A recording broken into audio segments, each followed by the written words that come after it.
From Hollywood, California, the Lux Radio Theater presents William Powell and Kay Francis in One-Way Passage with William Gargan and Marjorie Rambeau.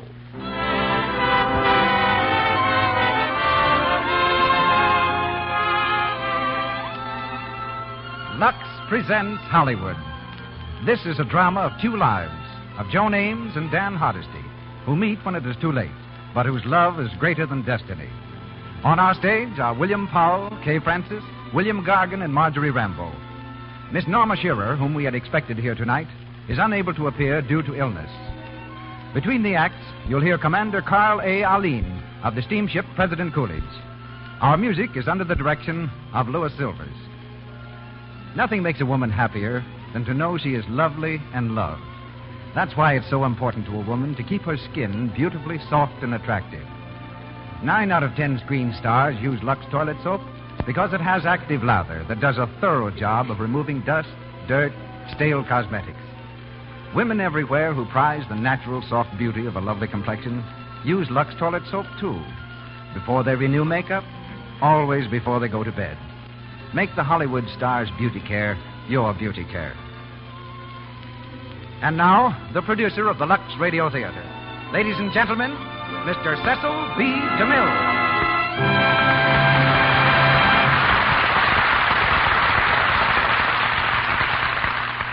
Greetings from Hollywood, ladies and gentlemen. William Powell broke into movies when a mutual friend introduced him to John Barrymore with the remark, "I think Bill would be great for your picture." Mr. Barrymore answered, "I wouldn't be at all surprised." So Bill got a job in Sherlock Holmes. And now, as the screen's most civilized detective, is about to do a new Thin Man story for Metro-Goldwyn-Mayer. In his pre-picture days, Mr. Powell was an usher, a clerk in a telephone company, and advancing to the stage, once sang as well as acted. His singing career, however, lasted only one night.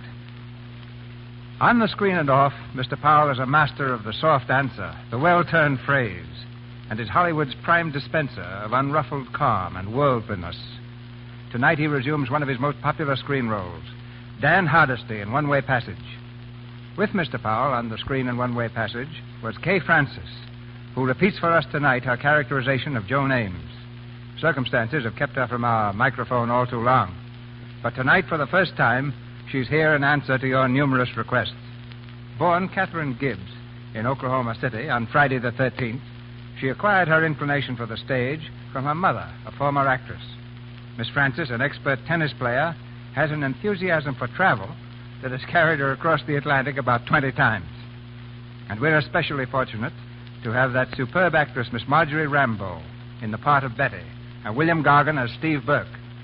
We raise the curtain now, and the Lux Radio Theater presents William Powell and Kay Francis in One-Way Passage.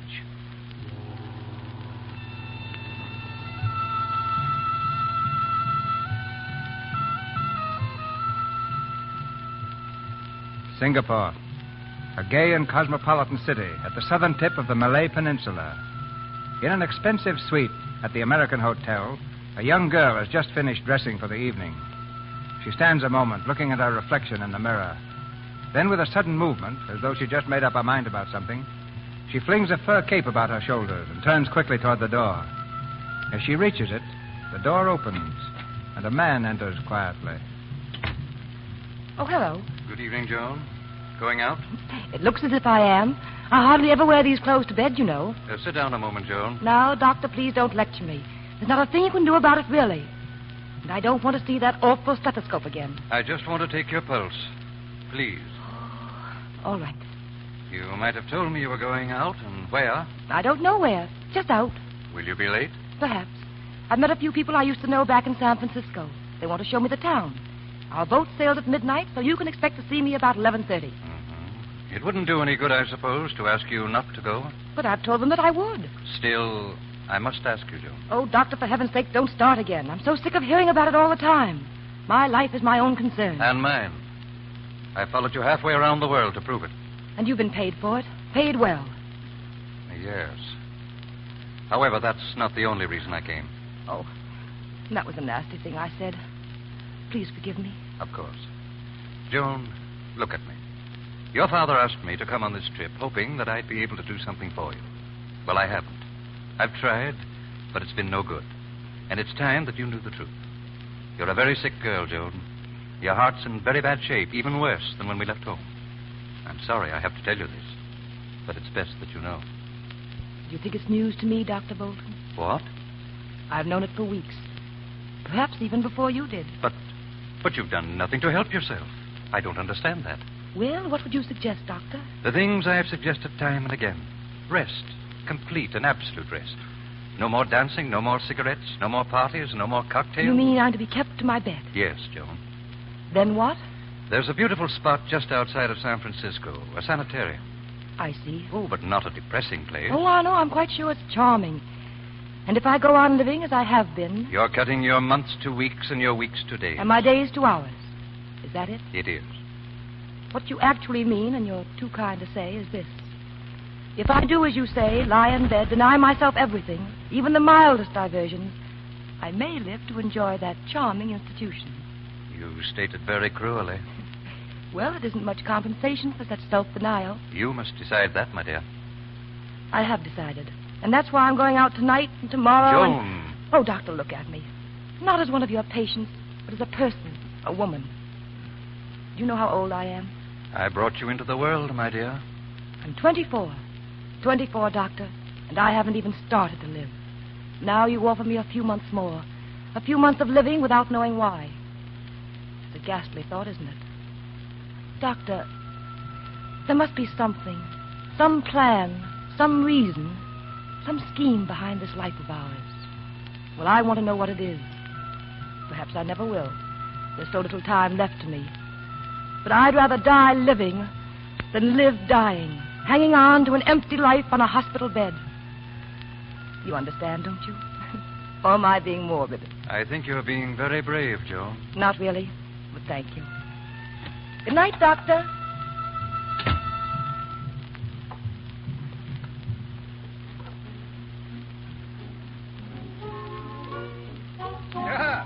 Good evening, Miss Joan. Hello, Mike. The usual, Miss Joan? The usual. Paradise cocktails, all ready and waiting. Did you lose your party, Miss Joan? Yes, they were making a bit too much noise. Well, you come to a good spot. I don't care how much racket they make in the main room, but the bar is sacred. Here you are. Thanks. I'll have it at this table. I'll see you later, Joe. Look out, miss. Oh, Say, why don't you look where you're... Oh,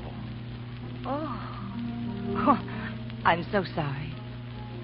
And I'm so glad. Well, I spilled your drink. Most of it. It was such a nice drink, too. What was it? A paradise cocktail. Paradise. I couldn't imagine a more appropriate moment to drink the last few drops, may I? It's all yours. Here's hoping you get everything you want. I've got it. Do you always break the glass after drinking? Only when words fail me. Mike, Yes, Mom. give me a glass. Right away. That makes us even. My name's Dan. Mine's Joan. Hello, Joan. Hello, Dan. How's your dress? Splendid. I always look well in what I drink. Well, what'll it be, Dan? Two of the same. Paradise cocktail. Right. What is that? Nectar and ambrosia? Might be. You can't trust these foreign bars, you know. American girl? 100%. If you're ever in San Francisco, make my home your home. Ames is the name. My mother warned me against well-dressed strangers. And my mother warned me against men who burst through swinging doors. Do you always burst in on people that way? No, but I think I'll make a habit of it. Hey, Joan, better get going. Your boat sails in half an hour. Right there. You mean that you're leaving Singapore? On the Maloa. And the Maloa's bound for, of course, San Francisco. That's where I cut my first tooth. Where I learned to parse Latin verbs. And where... That's where the fog wraps the hills in, warm and snug. Muffles the sound of the mission bells. It's where the gulls circle over the Golden Gate. It's home. For you, too, isn't it? Not anymore. What do you say, Joan? You don't want to miss the boat, you know. You don't want to miss the boat, do you, Joan? I don't know. I've missed them before. Hurry up, will you? Paradise for two. Let's drink to that. Yes. Paradise for two. Bye, Dan.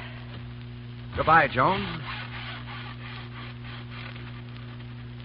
Another drink, Dan. All right, Hardesty, stay right where you are. Hello, Steve. Keep your hands in the air, Dan. Say, what's the matter here? It's all right, Mike. You can put the rod away, Steve. After I put you away, hold out your hand. I've got a bracelet for it. Wait a second. I'll roll up my sleeve for you. It's been a long chase, Dan, but a guy can't do what you've done and get away with it. Yes, so it seems. Come on, slip him on, Dan. Sure. Why, you... Look out, Dan. He's got a rod and you use it. I hate to do this, Dan, but you asked for it. Now, Danny boy, will you come along peaceful like? Stephen, I guess you win. I always win. You should have known better than to try anything like that on me. Don't try another break, dude. I'll blow you in two. I'd just as lief deliver you in a basket. Not a chance. Just make one false move. Go on. Just one. I'm tame. Now what? The boat. And then San Quentin. Can I get my clothes? They're on the boat. I put them there just before I came to collect you. Consider it. Yeah. I don't think you'll find I've overlooked anything. Baby, you sure stuck to my tail. Sure. You never heard of Steve Burke dogging it, did you? You're a wonder. I thought I ditched you sure back in Paris. Oh, no. When I left Frisco, the chief says to me, Steve, don't come back alone, and he knew I wouldn't. Fine work, Sergeant. Mike, fix the man a drink. Never mind that. We're in a hurry. The boat sails in 20 minutes. 20. What boat are we going on? The Maloa. Ready? The Maloa. Oh. Bye-bye, Mike. See you around.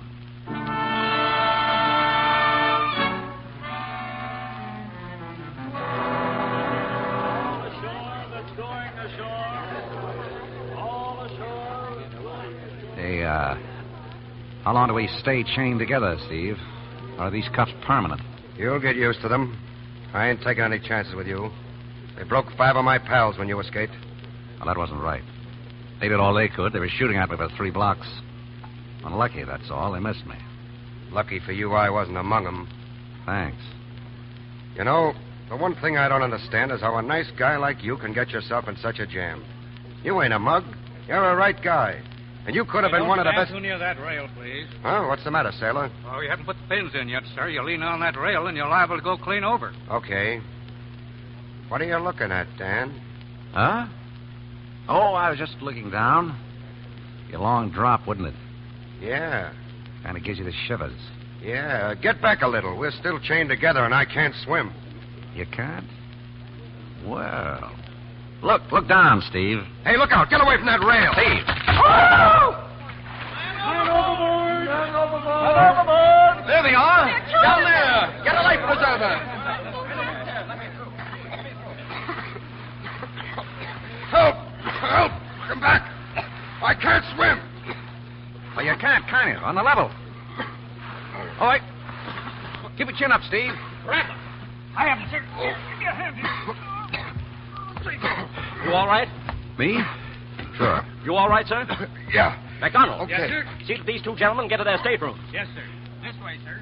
What number is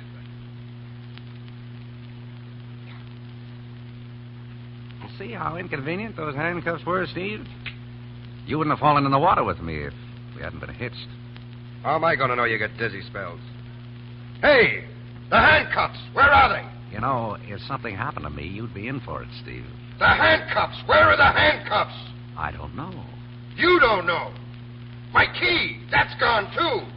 Listen, Steve. I couldn't let you drown, could I? I took the key out of your pocket while we were underwater so I could rescue you.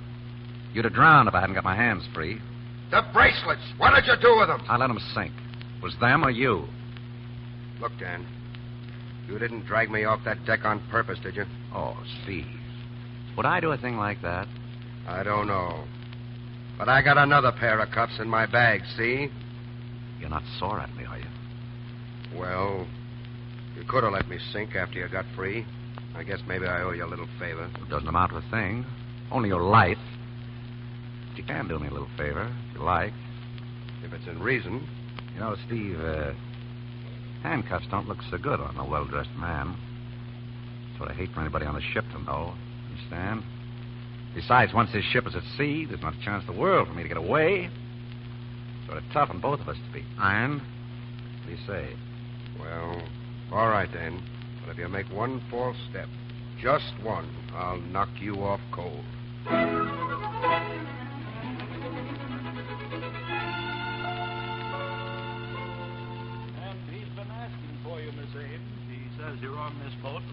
find you. Thank you, steward. His name was Dan Hardesty. Yes, miss. I didn't know, of course. The doctor said you weren't to be disturbed, and But I am. Very much disturbed. What's that, miss? That'll be all, steward. Yes.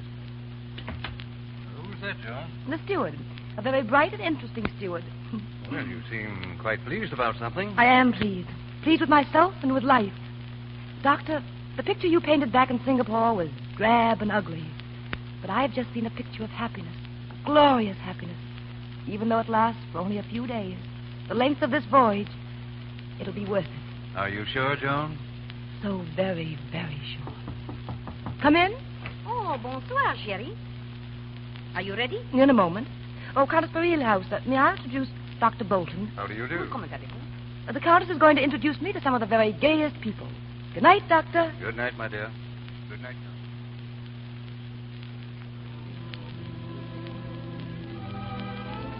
And it's called a paradise cocktail, bartender. Yes, miss. Make that 2, please. Yes, sir. Well, hello, Dan.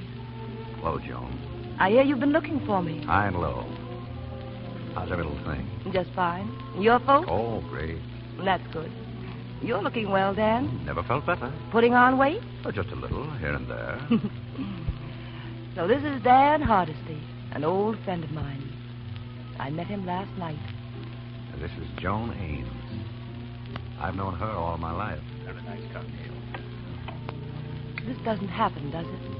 It's never happened before. Never. It's all our own. Original creation by fate. Yesterday, I'd never even seen you. Before yesterday, I didn't exist. I didn't either. I feel as if I'd been away for years and years. And now I'm going home. Home? Like those gulls out there, flying free ahead of the ship. No, not like that. They've got the wrong idea, Joan. They're in too great a hurry to see what's behind the next cloud. That's not safe, flying into tomorrow. It's today that counts, Joan. Today and what we are now. I see. Then here's to us, from Singapore to Frisco. To the steamship Maloa and our one-way passage. All right. Luck, Dan. Health, Joan. Oh, here you are, my chérie. Oh, Countess, may I present Mr. Dan Hardesty? Dan Hardesty? What? Hardesty. Dan, this is the Countess Bareilles. Delighted. Charmed. Oh, yes, of course. Thank you, monsieur. Thank you. Oh, Monsieur Skipworth, come here, please. This is Monsieur, Mademoiselle Ames and Monsieur Dan Hardesty. Oh, how do you do? Would you care to dance, Miss Ames? Why, of course. Excuse me, will you, Dan? Yes. Take care of him, Countess. Oh, certainly, my dear. Take care of me, Countess. Countess Bareilles. Also known in some circles as Barrel House Betty. Dan, for Pete's sake, shut up. I thought I recognized Mrs. Skipworth, too. Isn't that Ace High Skippy from Chicago? Well, what of it? How long have you been working this racket, Betty? Well, I've taken to bridge. They don't mind losing to a countess. Ah, you aren't thinking of taking Miss Ames, are you? Certainly not. She's much too charming, and besides, she doesn't play. See that you don't teach her. Dan, you're not going to give us away, are you? Don't worry, Countess. Your honor is safe with me. Hiya, Dan. Oh, Countess, may I present Mr. Stephen Burke, my traveling companion. The Countess Bareilles. Oh, a countess. Well, how do you do, Your Highness? Oh, no. Not Highness to my friend. Monsieur Burke, just Countess. Well, that certainly is nice of you, Countess. I don't suppose you'd like to dance. Ah, oui, but of course. Oh, swell.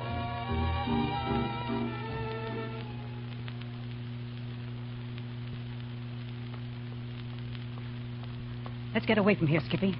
Did you see that mug I was dancing with? Sure. I know him. He's the toughest copper out of Frisco. Name's Burke. Do you think it's a pinch? Nothing else.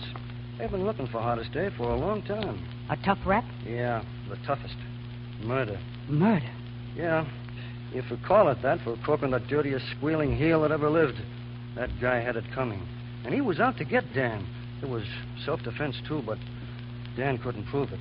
Any chance of beating the rap? No, not 1 in a million. It's all over. He's already been sentenced. Well, then how? Well, he broke while they were taking him to San Quentin. So it's the rope, huh? Yeah, the rope. Great guy, too. He came to the front for me once in Chicago. I wish I could pay him off some way. Look, there he is, over by the rail, with her again. Look at him. He's got everything. Strength and courage, youth, everything that makes life fit to live. And he's just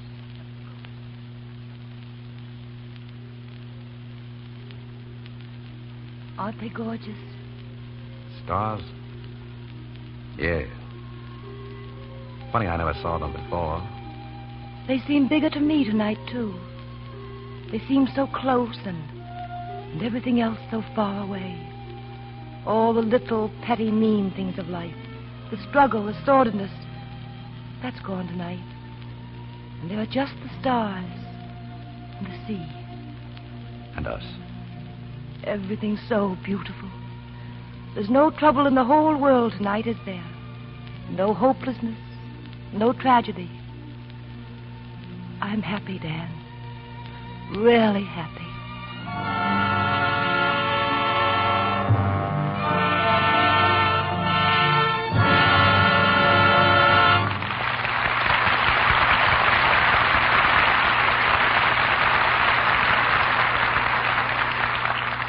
Before our stars return in Act Two, I'd like you to listen in with me at the house of a charming young bride here in Hollywood.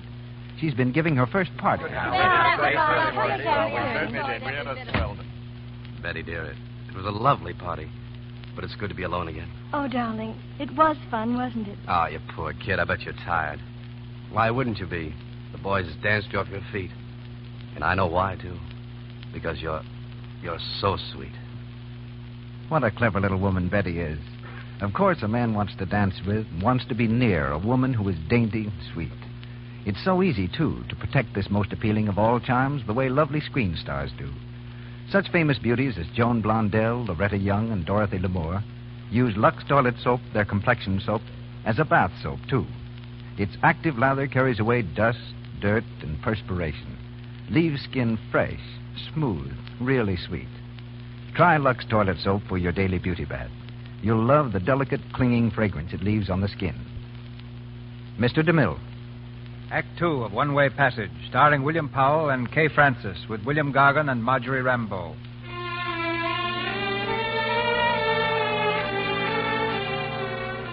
The steamship Maloa proceeds slowly eastward. A one-way passage for Dan Hardesty, condemned to death at San Quentin. A one-way passage for Joan Ames, every beat of her heart bringing her closer to the end. Dan and Joan know nothing of each other's destiny, content with their stolen holiday on the brink of eternity. It's early evening. Storm clouds are gathering on the horizon as Steve Burke and Dan pace the deck slowly. I do 40 turns around the deck a day. Keeps in shape. What's the percentage of keeping me in shape? Well, exercise is better for you than staying up all night, mooning around on deck like last night. No, you're wrong, Steve. There's nothing better for me than last night. I don't know how to figure you out. You're making it a lot tougher for yourself. I suppose you know that. You know what's waiting for you in San Quentin, Dan. Sure. Oh, here you are. Hello, Joan. I was waiting over there. I never could get port and starboard right. This is Mr. Burke. Miss Joan Ames. How do you do? Glad to meet you, Miss Ames. Mr. Burke's an old friend of mine. We're traveling together. How nice. Yeah, we're together all the time. Practically inseparable. Well, will you loan me Dan for the evening? I'll send him back to you in good condition. Oh, well, I don't know, Miss Ames. You see, Dan and I, he means he gets very lonely. Isn't that it, Steve? Yeah, that's it. Oh, Monsieur. Oh, Monsieur Burke. Oh, hello, Countess. Oh, I thought I would find you here. Didn't you promise to take me to dinner? Yeah, sure, but...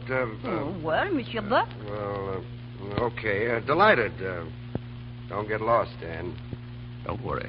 Come along, Monsieur Burke. Goodbye, Jean. Bonsoir, Monsieur Hardesty. Goodbye, Countess. The Countess has taken quite a fancy to Mr. Burke. They'd make an interesting couple. I guess so. Well, shall we go on with the walk, or shall we stand and admire the coming storm? May not be so bad. Look, it's clear out that way. Just one little patch. There with the sun setting. Going down. Down.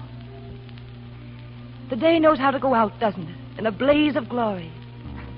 Stop me if I'm going poetic on you, but life is wonderful, Dan. And its best moment is when we find it out. Now the sun's gone, and there'll be no stars tonight. Does it matter? They were only stars. They're not real, like you. Poor Dan. I wonder if I'm as real as you think I am. Tonight you are. Tomorrow you may be only a dream. But you'd make a lovely dream, Joan. Thank you. It's been fun, hasn't it, these last few days? Most I've ever had in my life. Mine, too. And it'll be wonderful tomorrow in Honolulu. Yes. Yes, won't it? Well, you don't sound very enthusiastic. Well, I just thought of something that might keep me on board. Oh, no. But don't worry, I'll get out of it. Just think. A whole afternoon and evening together. That's the longest we've ever had, Dan. Sure, but... Well, we've got a couple of hours tonight. Why worry about tomorrow? Why bother about anything? Oh! That was close. Want to go in? No. Let's stand here and watch it. It's magnificent, isn't it? Splendid and savage. Frightened? Why should I be? I don't know. Everybody has pet fears. I got over mine. What was it? It might sound sort of silly. No, tell me. I used to be afraid of dying. What, you? So much of life ahead of you? Oh, but I'm not anymore. I found that it's nothing to be afraid of. You're pretty sure? When you get the courage to look death in the face, you see beyond the cold and the blackness. And it's beautiful. Something too shining to look at. A release and gentle. There's the rain. That's gentle, too, isn't it? Maybe you were right about death being beautiful. I hope you are. I know I am.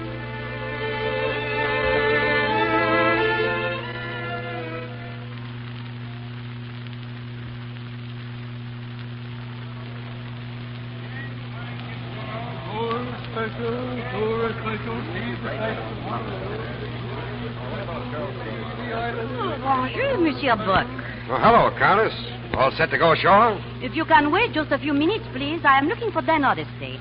Jean's waiting on the dock for him. Oh, yeah? Have you seen him? Yeah, I've seen him. Well, will you please to ask him to hurry, please? Jean's getting anxious. Countess, I wish there was something I could do. I wish for the first time in my life that I wasn't a cop. Oh, you? A policeman? Sergeant Burke, I'm dragging Dan Hardesty back to San Quentin. But San Quentin, isn't that a prison? Yeah, but Dan won't be in it long. He'll be swinging for murder. Murder? Monsieur Burke. Yeah, that's what makes it so tough. You never beat this rap. And your friends fell for him. Oh, Monsieur Burke, Steve. At least you let them have this one day to remember. You let them have today ashore in Honolulu. Dan Hardesty ain't going ashore. But Steve. Oh, now, listen, baby. Countess, Honolulu's the last stop before Frisco. If Dan broke, well, they'd kind of break me, you know. I can't take any chances. But how will you keep him aboard? I already got him locked up in the brig. Oh, the brig? Oh, yes. You mean the ship jail? Yeah. And the key to the brig is right here in my pocket. Oh, well, there is nothing to be done, is there? Nope. You ready, Countess? Oh, certainly. Hey. My ankle. Hey, take it easy. What happened? Oh, I twisted my ankle. Oh, hold me, Steve. Oh, it's a pleasure, Countess. Oh, Steve, you are very strong. Do you know that? Well, I ain't exactly no Apollo. How's the ankle, honey? Oh, it will be all right. Just let me go back to my room for a moment. I will meet you on the dock. Okay.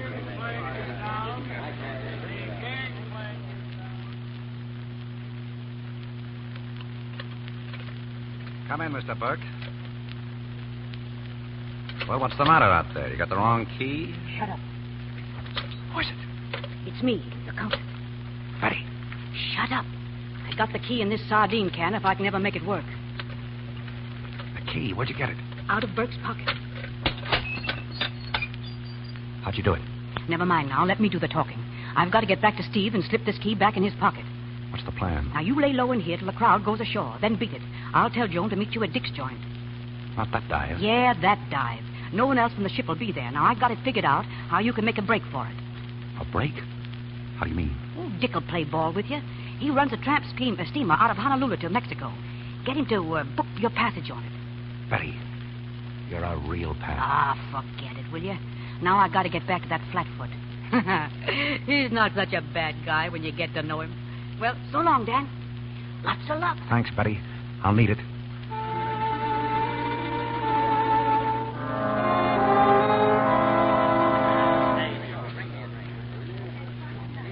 The tramp leaves a few minutes before the Maloa sails. Is that right, Dick? Yeah, that's right. The crew's aboard. They can be trusted? They're all my men. Good. There's your money. I'll tell the captain. What's his name? Mallory. He'll be expecting you. Guess you know what this means to me, Dick. Ah, skip it. Any pal of Betty's a pal of mine. Beg pardon. Missy Ames would like to see this gentleman. Oh, that must be the skirt you're expecting. Oh, Joan! Joan! Over here! Good luck, lad. Thanks. Hello, Dan. Betty told me to meet you here. Joan, I had no business asking you to come to this dive. Am I forgiven? Of course. If you'll go with me to a certain cove I know, across the Polly and down the hill. It's quiet there. The sand is whiter and the sea is bluer. I'd like to see it again with you. Any place you say. Here. See what I ordered for you. Paradise cocktail. Well, here's hoping you have everything you want, Dan. I've got it.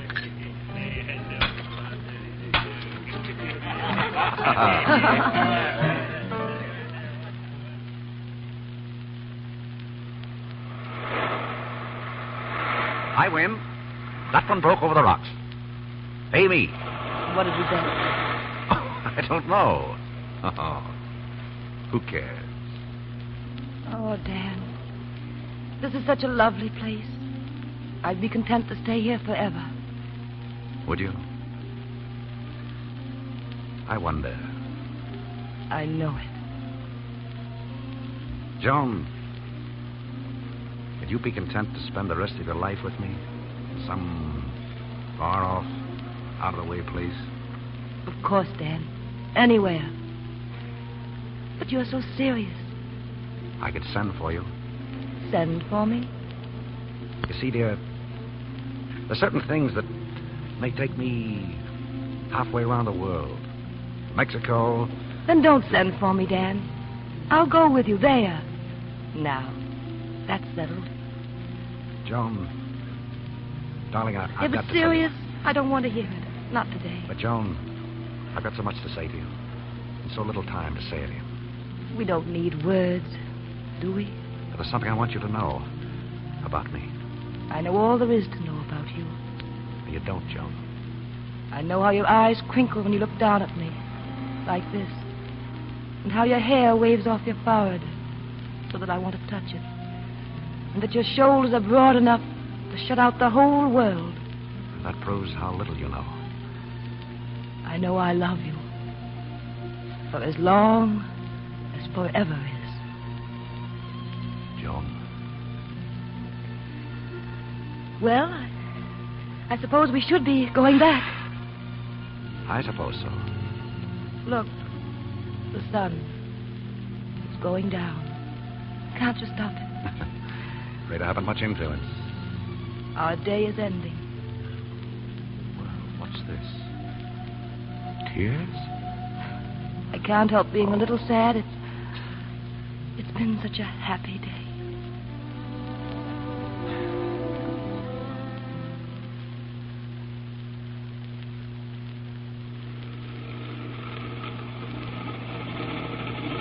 Dan, this isn't our dock. The Maloa's down further. Aren't you lost? No.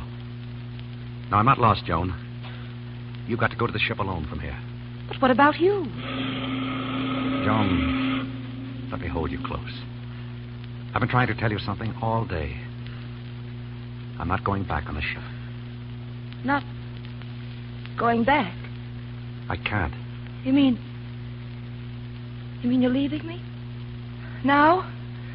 For good? Oh, Joan, darling, please let me tell you. Oh, let me... Dad.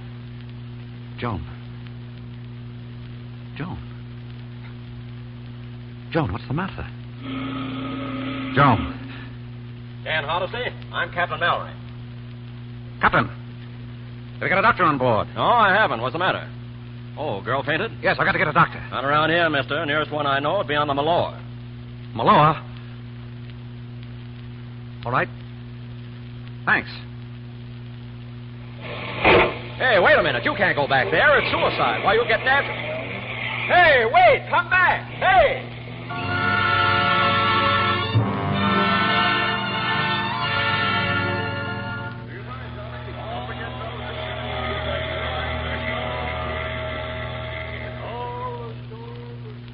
Let me get through here, will you? Let me through, please, will you? Oh, dear, what's happened? Let me through, will you, please? All right, please stand Dan. back. Back on the break for you. Steve, listen. Tell Joan's doctor. How did you get out? Never mind. I'll get a doctor. She's sick, you hear? Help me to get her to her room.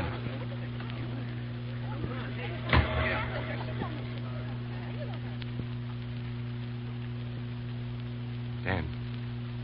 Come in, Steve. How is she? No word yet. Doctor's still with her. I'm sorry, Dan, and it's okay about, well, you can stay here as long as you want. Thanks. You've been swell, Steve. See you later.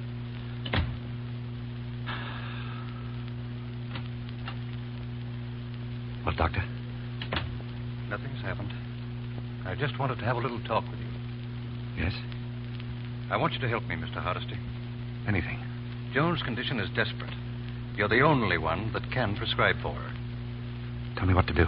She must have absolute rest and quiet if she's to reach the mainland alive.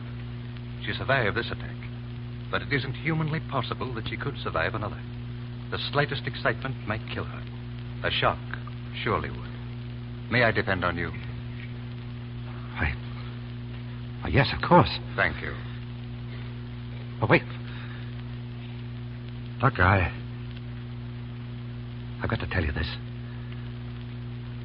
There is a shock coming. And through me. I'm under arrest, Doctor. When this ship pulls in, I'll be met by the police. Taken to San Quentin. What's that? Yes. I'm to be hanged. Murder.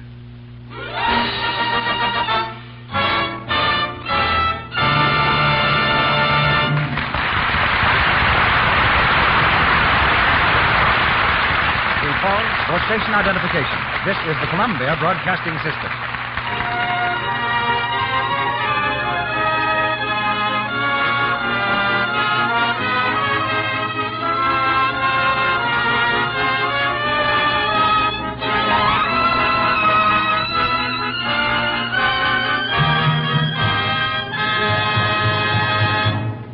We've just concluded the second act of One Way Passage. Kay Francis and William Powell will be heard in Act 3 very shortly. And now Mr. DeMille is getting ready to interview his special guest of the evening. But first, let me say just a word to every girl and woman listening in. Some time ago, someone asked several of the Hollywood screen stars this question. What do you think it is that a woman wants most out of life? What is most important to her? Maybe you think the answer was a successful career, or fame, or wealth. No. Claudette Colbert said, what does a woman want most? Love, of course. And Loretta Young said love. And Andrea Leeds said love.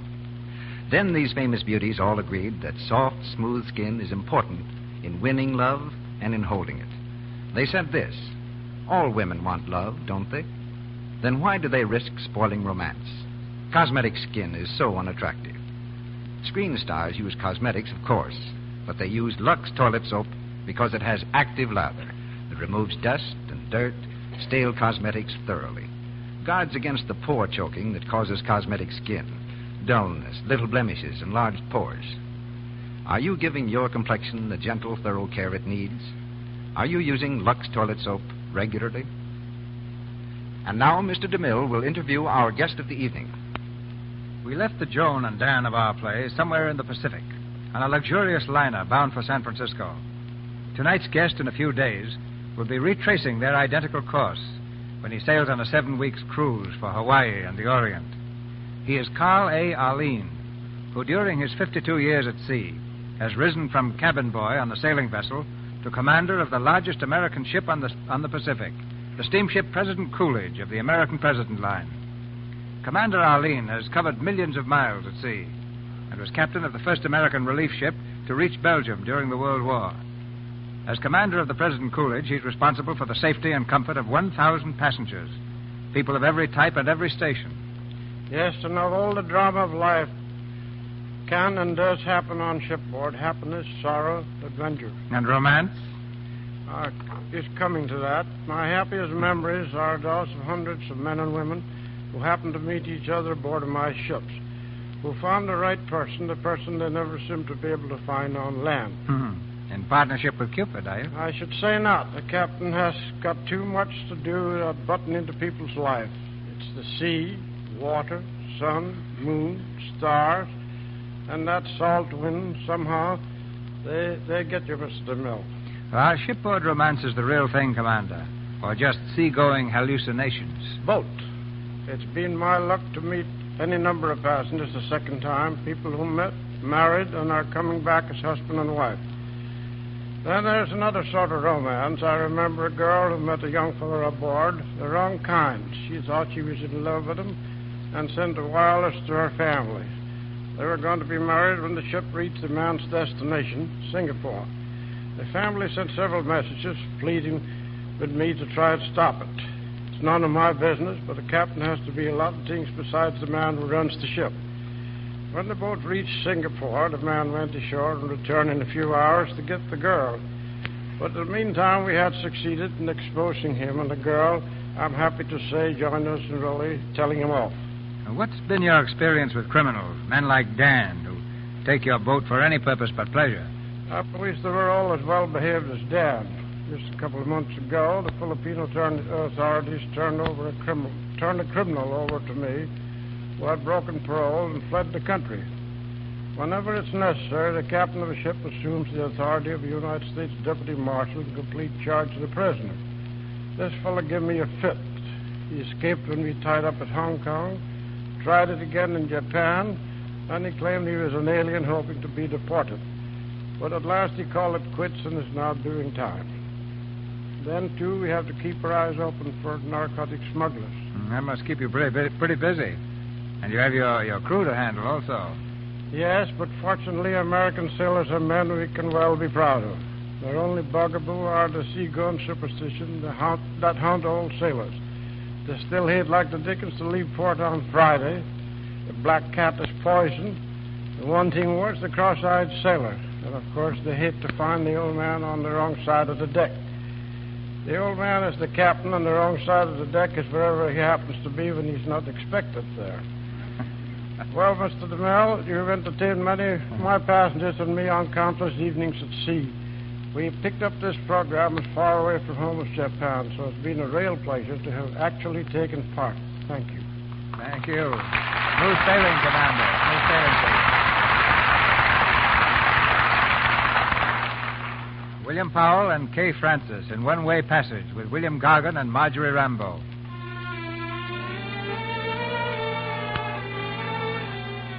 A few days have passed. The steamship Maloa glides evenly through the blue Pacific, only one day from San Francisco. On the upper deck, Dan and Joan are seated side by side. They aren't talking very much, but Joan is smiling, a calm, quiet smile born of a deep understanding. Thinking about something? Thinking about you. How lovely you are. That's worth a penny. You know, I feel up to a game of shuffleboard, if you'd like it. What do you say we just sit, think? Old Dr. Hardesty. You're getting more like Bolton every day. Giddy up, giddy up, giddy up, giddy up. Hey, look out, son. Oh. Oh, I could see that flop coming. Now, come on, up you go. Oh, you're not going to cry, are you? Of course you're not. Big man like you. Give him to me, Dan. Let me hold him. Now, tell me all about it. I hurt my knee. Well, now that's not too bad, is it? Let me see. Is that it? That black and blue spot? No, it's here. Oh. Well, what's this one? That's from yesterday. I see. Well, now, what do you want to do? Shall we see the doctor and let him put a bandage on it, or do you just want to sit here with me until it gets better? Sit here with you. That's a big boy. Well, you seem to have a way with kids. It's just a matter of liking them, I guess. When I was 8, they used to call me Mother Joan. I had a doll hospital for all the kids in the neighborhood. Then I'll never forget the time that I shocked the family at a Christmas dinner. I suddenly announced that I was going to have 17 children. What's the matter, Dan? Oh, nothing. I was just trying to picture you as a kid. Dan, I've been wanting to ask you, did Dr. Bolton say anything to you about me? What do you mean? About my fainting the other day. You see, he won't tell me anything, and I thought he might have mentioned something that I ought to know. Well, he didn't say anything to me. Oh, I am glad.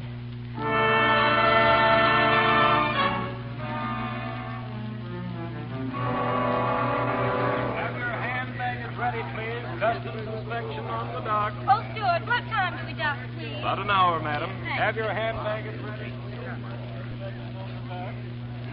1 hour more. Yeah. I always kind of hate to see the end of a trip like this. Kind of sad, like lonesome. It will be more lonesome for Dan and June. That's what I was thinking. You know, I guess I'm all through being a copper, Countess. True? Why, Steve? Oh, I don't know. But after what's happened, I guess I wouldn't enjoy being the law anymore. I was kind of wondering if, I was going to ask you, you see, the ranch is more than half paid for, and... A ranch? Yeah, I got a chicken ranch in Petaluma. Ha! A chicken ranch. That sounds like fun. Well, it might be if you had the right kind of company. I was thinking of you. Me? Would it be fun for you, too? Oh, Steve, I would like it so much. But you know nothing of me. Perhaps someday I can tell you. Until then, thank you, Steve. Wait.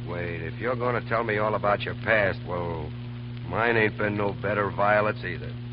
What do you say we forget about it and start from scratch? What do you say, Betty? Betty? You lug. You mean you knew? Sure. You don't think I'm falling for no royalty, do you? Oh, Steve.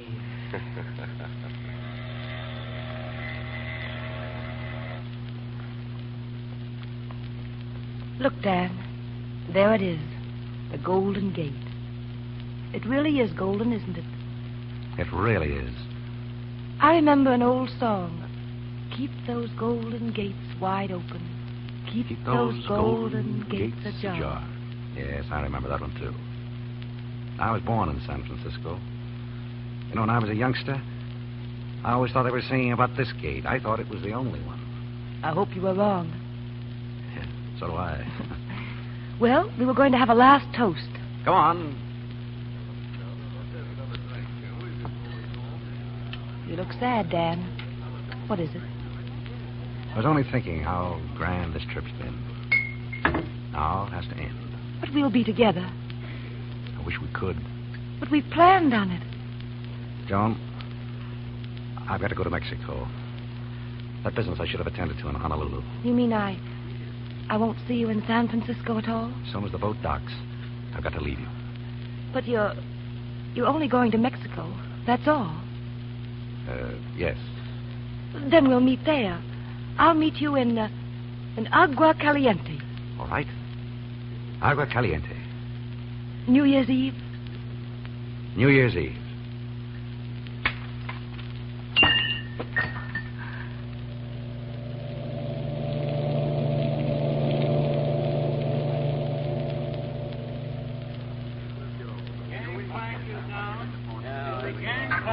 down, going ashore. All set, Dan? Yeah, I am if you are. Okay. We better slip these bracelets on. You have to do that, Steve?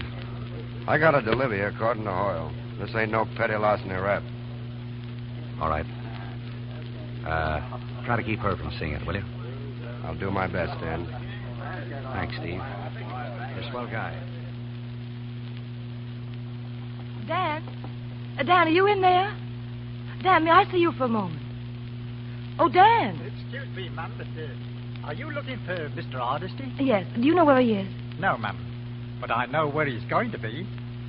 Right up on deck in front of me very eyes his friend, his pal, you might say. Takes out a pair of handcuffs. Snap, snap, and he's a prisoner. What are you saying? Not Mr. Hardesty? The very same, ma'am. And a finer gentleman you wouldn't wish to see. A name a red-handed murderer. He's on his way now, ma'am. San Quentin, they say. And the hangman's noose. No! Oh, dear God, no. Oh, I'm sorry, ma'am. Can I get you something? No. Just tell me quickly. Which way did he go? Toward the gangplank, ma'am. But you'll never find him in that crowd. You'll never find him, ma'am. Percy, have you seen Mr. Hardesty? I'm sorry, Miss Ames. I haven't seen him since this morning. Oh, Dr. Bolton. Oh, Joan, what's happened? Dan, where is he? I've got to see him. Joan, you mustn't excite yourself. Oh, there he is. There he is down there. Dan, wait. Wait for me, Dan. Joan. Dan. Joan, darling. Oh, they said you'd gone. Oh, Dan. Joan, dear. It's all right.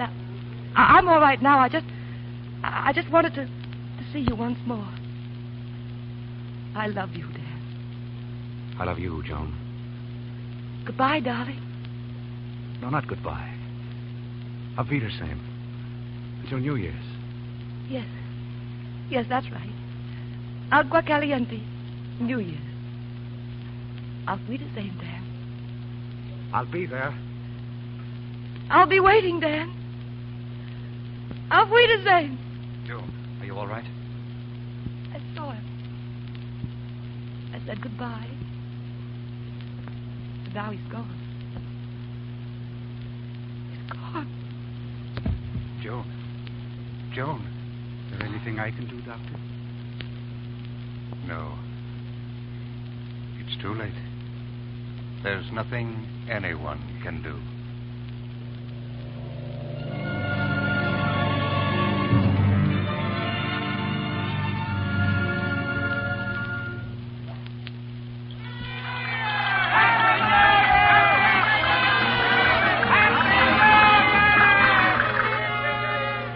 Happy New Year, Steve. Happy New Year, Betty. Funny to be spending it down here in Agua Caliente. If things had been different, maybe Dan and Joan would have been here with us. They wanted to so much. 2 cocktails. For the senorita, for the senor. Thanks. Here's to Dan. Here's to Joan. Senor, please, to watch the glasses. I didn't break any glasses. Why, neither did I. Pardon, senorita. It was over here. You see, those 2 glasses, they were standing on the bar. Now they are broke. Very odd. I cannot... Oh, Steve.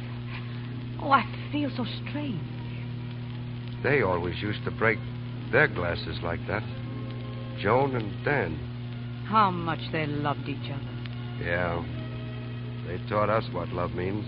They still love Steve. I know it. Away off somewhere where people who love each other always meet again.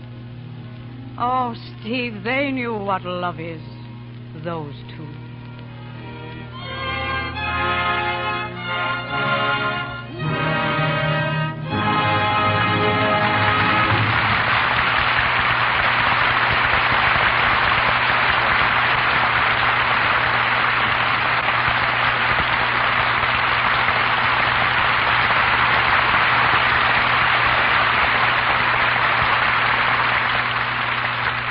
That ends our play.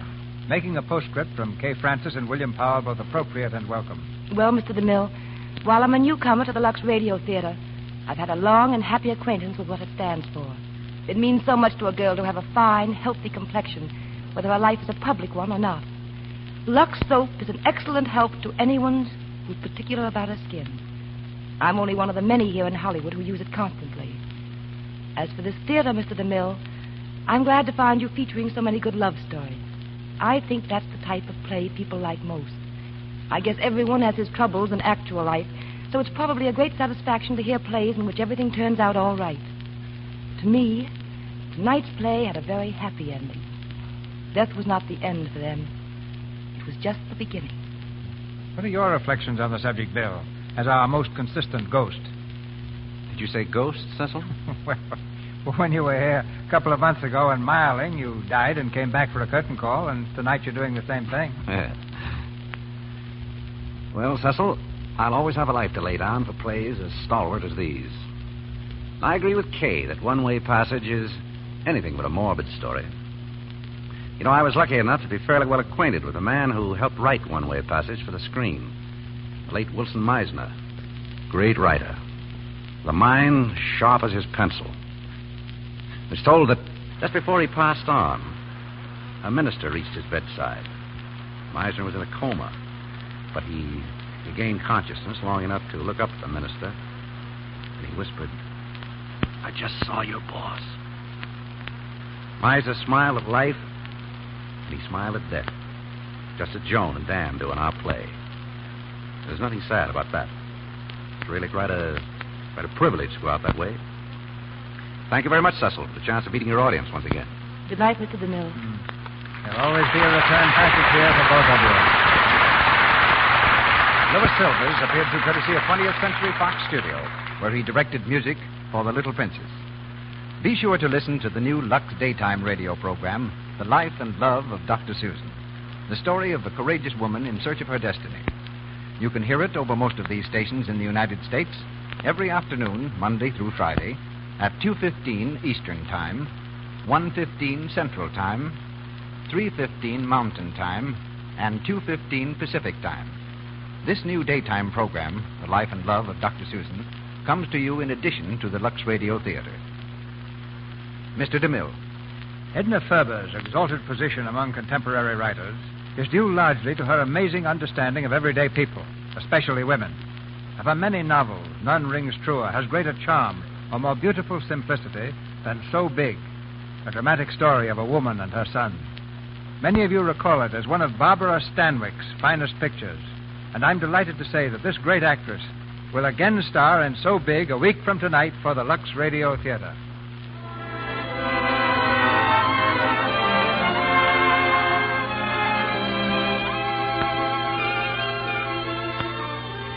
Our sponsors, the makers of Lux Toilet Soap, join me in inviting you to be with us again next Monday night when the Lux Radio Theater presents Barbara Stanwyck in So Big with an all-star cast. This is Cecil B. DeMille saying good night to you from Hollywood.